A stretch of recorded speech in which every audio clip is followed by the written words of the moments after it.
আসসালামু আলাইকুম বন্ধুরা, কেমন আছেন আপনারা সবাই? আশা করি অনেক ভালো আছেন। আজকে শান্তকে নিয়ে কিছু কথা বলবো। শান্ত আজকে আমাকে প্রশ্ন করেছে, মা আমার দাদাবাড়ি নাকি ঢাকা। আমি বললাম, হ্যাঁ শান্ত, তোমার দাদাবাড়ি ঢাকা।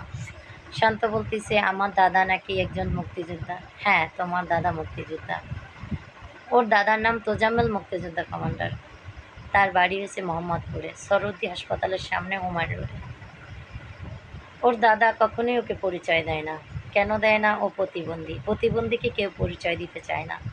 আর ওর বাবা, ও যখন প্রতিবন্ধী হয়েছে তাকে দেখে চলে গেছে। প্রতিবন্ধী সন্তান তাই আমার।